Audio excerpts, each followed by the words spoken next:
Good morning, and welcome to another episode of Hooked Up Fishing.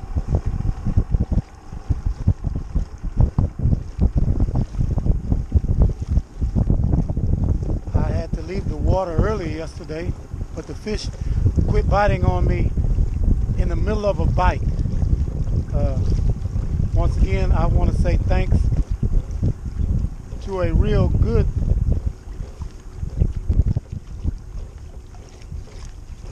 can't think of his name right now. 1 minute. Scott. I met a good Scott out here. Not a bad Scott like my Scott at my job. Scott's not really bad. It's just bad acting. But anyway.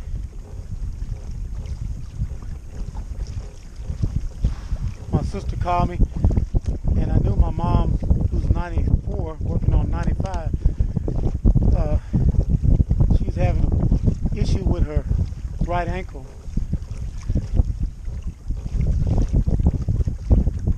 Maybe left ankle, I forget. She was fussing at me so much when I was over there helping her put her boot on.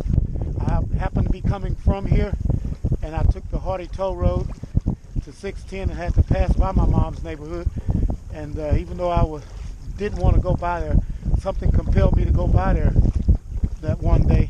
And she said God sent me, because she was in there trying to get this boot on this doctor gave her, and they have the laces starting underneath in the first lace, and it's a boot like a cast.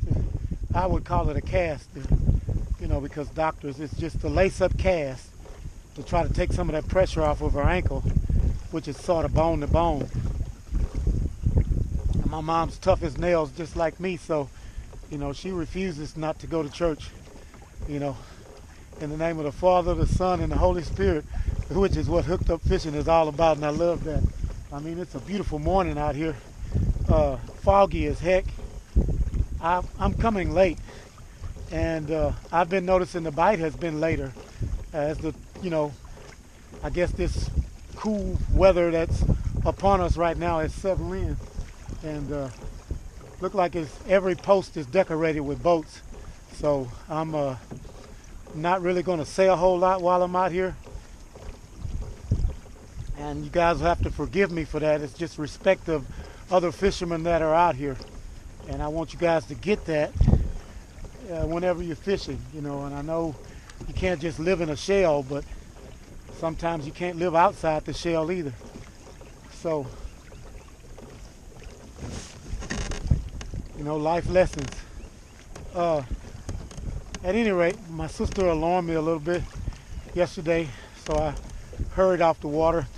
I was at home waiting, using my mom's cell phone, trying to get some information about what was going on. And finally this morning, my mom tells me herself she's fine. And once my mom tells me that, I was up, kissed my baby goodbye, loaded the kayak, and here we are, back out here, New Waverly, Texas, on the upper end of Lake Conroe. And I think I got my stuff together, so to say. So I think I'm going to do some damage. And that's still, once again, that's thanks to Scott. I'd been thinking that way, but he he really confirmed it for me. Excuse my speech early in the morning, cold like this. But, I don't do a whole lot of talking. I love to do action. But when I first started this YouTube thing, a guy told me, hey, you're gonna have to talk more. And so 200 and something videos in, I'm talking a little bit more, but I'm talking about whatever God puts on my heart to talk about at the moment, or life, what's really going on.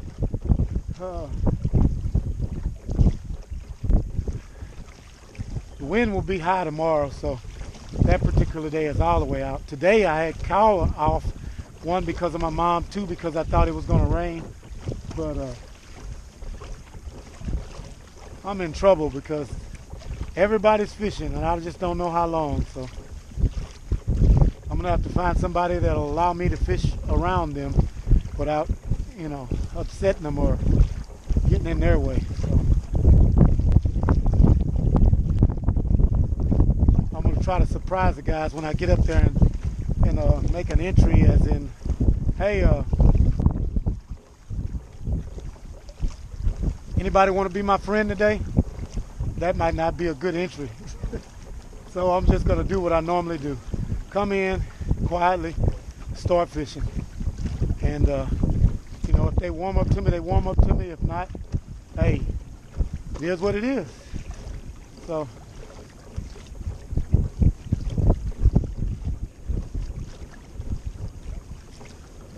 I wish I had all day out here and could throw stuff for black bass. Guys were fishing jigs for bass yesterday, and he said he was doing pretty good. I used to love to fish up. Matter of fact, it was my favorite time of the year. Jig and pig, what I used to call it back then, but I've been there, done that. Got a black bass over 10.5. He was bigger than my little girl. I don't know where that picture's at. I sure hate it. But she came out of Sheldon Reservoir there in Houston, and at 10 pounds out of that reservoir, you got to be a big fish because it's full of alligators. So you got to be tough to live there. So, I mean, she was a big monster fish. She was knocking limbs down as I was reeling her in, and I kept her up like that because I showed out once before with a big fish and let her go down. Shoot, the big bass was smarter than any other fish you want to deal with. She took that lure straight down to cover. That was it. It was a wrap. She wasn't coming with me. That's what she said, and she didn't. So the next fish I got, hey, I make sure I set the hook good and kept that fish up. And she came on a big old burgundy and black worm. Big worm, 8-inch worm, big fat worm. And throwing it on the top of lily pads, working it across and letting it fall down right off the edge. She said, "Good night, Irene," when she saw that. I hope some of the guys I know are here, some of the locals. And I hope if some of the people that saw this on YouTube and came are being respectful and courteous and representing everything that I'm about, living as, you know, the Father, Son, and the Holy Spirit will want you to live, you know, peacefully. Oh, man. I see a boat going across the bridge. So look, I'm going to cut this off right here. Just once again, thanks to everybody that's been watching and been listening. You know, getting tips. A guy got a tip from me on that ginger root tea. I drank a big cup of it this morning at the truck. I wasn't finishing it up. I got here so fast. Usually I finish my tea. I got here so fast this morning I didn't even get to finish my tea. You know, thank God for that.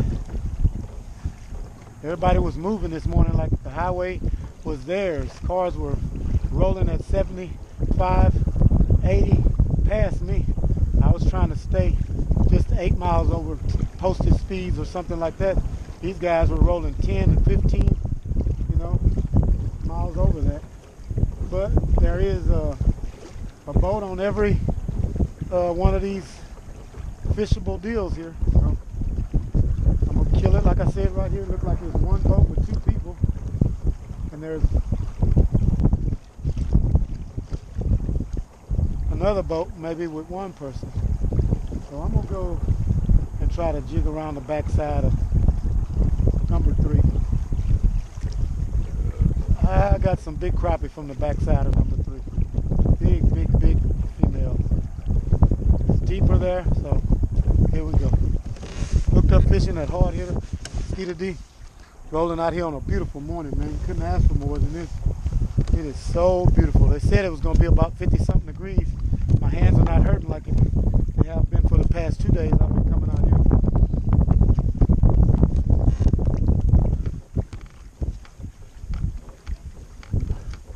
I'm just blessed to be able to get out here and crappie fish. I love being able to do this. Couldn't ask for nothing more.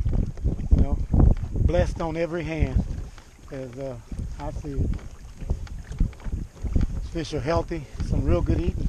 So I'm trying to box up fish for my mom, for my family, and that's pretty much it. You know, if I catch some catfish or white bass, I feed the pot lickers.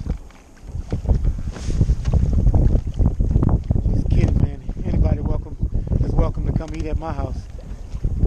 Never turn down a hungry man, woman, or child. All right? Just live like that. Don't feed them too much where they get fat. Make them lazy. Whew. Y'all stay tuned. I hope it go down today. This has got to be today. Because I'm figuring them out, and I think what I have is going to work. I hope, and I wish, and I can say this. Scott shows up, and I'm going to be all right. Because I didn't get to go by Academy and get what I really need. So if he's here, I'll be able to get a little something from him, you know, where I can incorporate something I want to try.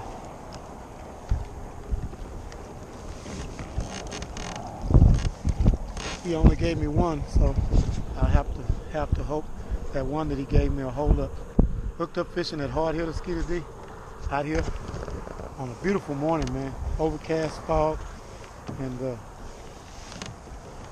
I got me some peanuts and some water. I'm here for the duration. A ginger root tea, excuse me. I got that cold completely that was trying to hang around, and a lot of people. My wife working around people that were sick because she works at a hospital. And here we go. I'll let y'all later. I'm getting too close to these guys to be talking, man.